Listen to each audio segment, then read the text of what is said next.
Discounted cash flow या net present value. 01 year 015 100,000 की हमने इन्वेस्टमेंट की थी,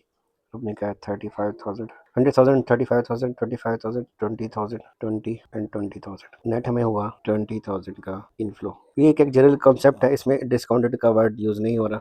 तो हमने डिस्काउंटेड कैश फ्लो कैलकुलेट कैसे करनी है? डिस्काउंटेड कैश फ्लो इस तरह से करना है कि 0 ईयर पे कुछ नहीं,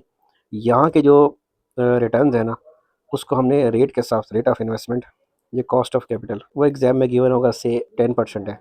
तो 10% का जो डिस्काउंटेड का चार्ट होगा ना, जो फ्लो होगा वो गिवन होगा, तो आपने क्या करना है, उस डिस्काउंटेड की अमाउंट को उस डिस्काउंट फैक्टर से मल्टीप्लाई करना है, तो आपके पास डिस्काउंटेड फ्लो आ जाएगी, इनफ्लो। तो फर्स्ट ईयर का जो है डिस्काउंट फैक्टर और डिस्काउंटेड वैल्यू, फर्स्ट में डिस्काउंट फैक्टर कोई नहीं होगा तो यही वैल्यू रहेगी, इसको सबको डिस्काउंट फैक्टर से मल्टीप्लाई करके एंड में जब हम टोटल करेंगे ना इसका, ये होगी net present value of the investment. अगर नेट प्रेजेंट वैल्यू का आंसर पॉजिटिव में आए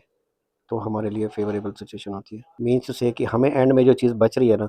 अगर इन्फ्लेशन रेट हो भी जाए ना, तो फिर भी हमारे पास पॉजिटिवली कुछ ना कुछ से 2000 ही क्यों ना हो, हमें अगर सेविंग में आ रहा है ना कि चीज़ें इन्फ्लेट भी कर जाए, 10% से चीज़ें इन्फ्लेट कर जाए, उसके बाद एंड में भी हमें प्रोजेक्ट के ऊपर कितना बच रहा है वो वैल्यू होगी, और जो वैल्यू होगी वो हमारे लिए फेवरेबल सिचुएशन होगी। फर्ज करें अगर दो एसेट्स दिए हुए हैं ए और बी, जिसकी डिस्काउंटेड कैश फ्लो ज़्यादा होगी